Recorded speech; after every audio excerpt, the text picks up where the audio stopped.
Hello viewers, আসসালামু আলাইকুম। আশা করি আপনারা সবাই ভালো আছেন। একে টেকনোলজি চ্যানেলের পক্ষ থেকে আপনাদের সাথে রয়েছি আমি আসাদ। আপনারা দেখছেন মাইক্রোসফট ওয়ার্ডের ধারাবাহিক টিউটোরিয়াল। ইতিপূর্বে আমি গত দুইটি ভিডিওতে লিঙ্কস গ্রুপের হাইপার লিঙ্ক এবং বুকমার্ক সম্পর্কে বিস্তারিত আলোচনা করেছি। তো আজকের এই ভিডিওতে আমি ক্রস রেফারেন্স সম্পর্কে বিস্তারিত আলোচনা করব। আশা করি আপনারা ভিডিওটি না টেনে সম্পূর্ণ দেখবেন। তো চলেন ভিডিও শুরু করি। ক্রস রেফারেন্স অনেকটা হাইপারলিংকের মতোই কাজ করে, কিন্তু এদের মধ্যে পার্থক্যটা হলো হাইপার লিঙ্কে এক্সটার্নাল লিঙ্ক অর্থাৎ বাইরের লিঙ্কে অ্যাড করা যায়, আর ক্রস রেফারেন্সে ফাইলের ভিতরে table, bookmark, figure, footnote, endnote, header অথবা হেডিং গুলিকে লিঙ্ক করতে পারি। অর্থাৎ ক্রস রেফারেন্স দ্বারা ডকুমেন্টের ইন্টারনাল লিঙ্ক অ্যাড করা যায়। যেমন আমি প্র্যাকটিক্যালি আপনাদের দেখাচ্ছি। তো এই জন্য আমরা এখানে একটা কন্ট্রোল ইন্টার দিয়ে আমি প্রথম পেজটাকে ব্ল্যাঙ্ক রাখলাম এবং এই ডকুমেন্টের শেষেও আমি কন্ট্রোল ইন্টার দিয়ে কয়েকটা পেজ অ্যাড করলাম। তো পেজ অ্যাড করার পর আমি এই পেজে এসে আমি এই জায়গার ভিতরে একটা টেবিল অ্যাড করব। ধরেন আমরা টেবিল অ্যাড করতে গেলে আমি ইতিপূর্বে কিন্তু টেবিল অ্যাড করা আপনাদের শিখিয়েছি বা টেবিল ইনসার্ট করা আপনাদের শিখিয়েছি। তো আমরা টেবিলে যাব, টেবিল থেকে এখান থেকে আমি রেডিমেড টেবিল নিয়ে নিলাম।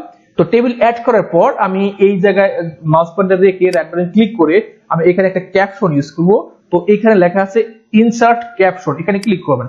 ক্লিক করলে এখানে লেখা আছে কি টেবিল 1, ক্যাপশন নেম হচ্ছে টেবিল 1। আর এখানে পজিশনটা কোথায় রাখবেন, যে অ্যাবভ সিলেক্টেড আইটেম অথবা বিলো। তো আমি যেহেতু অ্যাবভ দেব, অ্যাবভ ক্লিক রেখে ওখানে ক্লিক করলে আপনারা দেখতে পাচ্ছেন যে এখানে টেবিল 1 নামে একটা কি চলে আসছে, আমাদের ক্যাপশন চলে আসছে।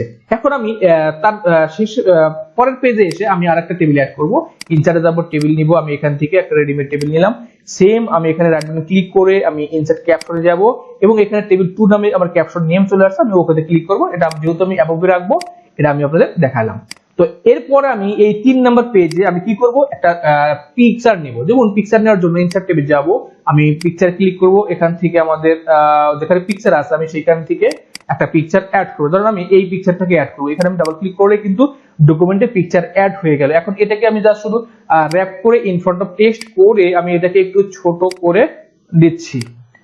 ওকে, তো এইখানে আমি একটা ফিগার অ্যাড করব। তো এটার উপরে পিকচারের উপর মাউস পয়েন্টার রেখে রাইট বাটনে ক্লিক করলে আপনারা এইখানে একটা অপশন দেখতে পারবেন যে ইনসার্ট ক্যাপশন, এখানে ক্লিক করবেন। ক্লিক করার পর এখানে আমরা যে অপশনটা ইউজ করব, তো এখানে দেখেন লেখা আছে কি লেবেল। এই জায়গায় ক্লিক করে আমি কি দেব, ফিগার।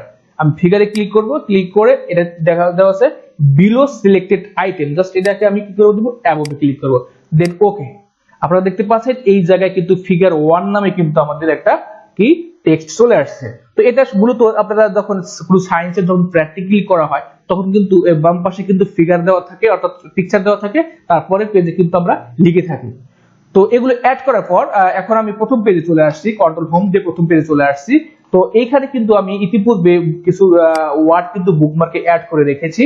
আর এখানে আমি আরেকটা জিনিস অ্যাড করব, সেটি হচ্ছে আমি একটা হেডার ইউজ করব, হেডিং ইউজ করব। এটাকে আমি কপি করে এখানে পেস্ট করলাম। আমি এইটার ভিতরে আমি জাস্ট হোম ট্যাব থেকে আমি এখানে হেডিং 1 ইউজ করলাম। তাহলে আপনারা দেখতে পাচ্ছেন এখানে আমাদের হেডিং কিন্তু চলে আসছে। তো এগুলো কাজ কমপ্লিট করার পর এখন আমি প্রথম অর্থাৎ ইনডেক্স পেজে চলে আসলাম। তো এখন আমরা ক্রস রেফারেন্সের কাজগুলো দেখব। তো ক্রস রেফারেন্স করতে গেলে সর্বপ্রথম আমাকে ক্রস রেফারেন্সে ক্লিক করতে হবে। এরপরে আমরা কি কি ক্রস রেফারেন্স করব সেগুলোর একটা আইটেমের লিস্ট দিয়ে দিতে হবে। এই প্রথমে এখানে ক্লিক করবেন। ক্লিক করে যেহেতু আমি বুকমার্ক অ্যাড করে রেখেছি, বুকমার্কে ক্লিক করব। এখানে আপনারা দেখতে পাচ্ছেন আমি দুটো ওয়ার্ড গত ভিডিওতে কিন্তু অ্যাড করে রেখেছি। এই জায়গায় ক্লিক করব বুকমার্ক 1 এ এবং এখানে ইনসার্ট করব। ইনসার্ট করলে আপনারা দেখতে পাচ্ছেন আমার ডকুমেন্টে কিন্তু বুকমার্ক যে ওয়ার্ডটা করেছি সেটা কিন্তু চলে আসছে। এটাকে আমি এখন ক্লোজ দিলাম। এখন আমি ইন্টার প্রেস করলাম। ইন্টার প্রেস করে আমি জাস্ট ক্রস রেফারেন্সে গিয়ে বুকমার্ক 2 তে ক্লিক করে আমি ইনসার্ট ক্লিক করলাম। তাহলে আমরা দেখতে পাচ্ছি যে বুকমার্ক যে দুটো ওয়ার্ড করেছি সেটা কিন্তু এখানে চলে আসছে। এরপর আমি আবার একটা ইন্টার প্রেস করে আমি আবার ক্রস রেফারেন্সে যাব। এরপর আমি কি ইউজ করেছি, ওখানে আমি যেহেতু হেডিং ইউজ করেছি তাহলে আমি হেডিং এ ক্লিক করব। হেডিং ক্লিক করব, এই দা ওল্ড ম্যান আমার হেডিং, এখানে ক্লিক করে আমি জাস্ট ইনসার্টে ক্লিক করলাম, দেন ক্লোজ। এখানে আমরা দেখতে পাচ্ছেন আমি যেগুলো বুকমার্ক করেছিলাম এবং হেডিং ইউজ করছি সেগুলো চলে আসছে।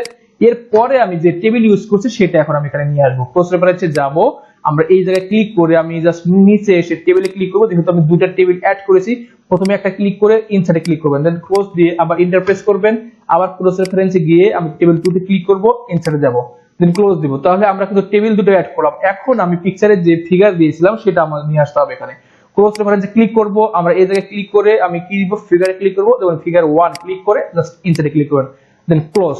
তাহলে আপনারা দেখতে পাচ্ছেন আমার যতগুলো বুকমার্ক, যে যতগুলো হেডার, টেবিল এবং ফিগার গুলো কিন্তু আমার ইন্ডেক্সে চলে এসেছে। এখন যদি ধরেন আমি মিনিটস যেখানে লেখা আছে আমি যদি সেই পেজে যেতে চাই, তাহলে মাউস পয়েন্টার নিলে আপনারা দেখতে পাচ্ছেন এখানে কিন্তু একটা কথা লেখা হচ্ছে control plus click to follow link. তো আমি যদি কিবোর্ডের কন্ট্রোল বাটন চেপে রেখে আমি যদি এখানে মিনিটসে ক্লিক করি, তাহলে আপনারা দেখতে পাচ্ছেন আমার কাজটা কিন্তু মিনিটসের এখানে নিয়ে আসছে। তো আমি আবার কন্ট্রোল হোম দিয়ে প্রথম পেজে চলে আসলাম এবং আমি এখানে ওয়ান এর কাছে চলে যাব। জাস্ট আমি এখানে জাস্ট মাউস পয়েন্টার নিয়ে আমি কন্ট্রোল চেপে ধরে জাস্ট ক্লিক করলাম, এখানে আমাদের কিন্তু ওয়ান এর কাছে নিয়ে আসছে। আমি আবার কন্ট্রোল হোম দিলাম। তো আমি যখন এইখানে যেতে চাই, তাহলে আমাদের ওল্ড ম্যানের এখানে ক্লিক করলে কিন্তু আমরা দেখতে পাচ্ছি আমার হেডিং এর এখানে কিন্তু চলে আসছে। তো এইভাবে কিন্তু আমরা আমাদের এই হেডিং গুলোকে ব্যবহার করতে পারি। এরপর আমি টেবিল 1 এ যাব, কন্ট্রোল চেপে রেখে জাস্ট ক্লিক করবেন, তাহলে দেখতে পাচ্ছেন যে টেবিল 1 এর জায়গায় কিন্তু কার্সারটা আমার নিয়ে এসেছে। আমি কন্ট্রোল হোম দিয়ে আবার আগের অবস্থায় চলে আসলাম।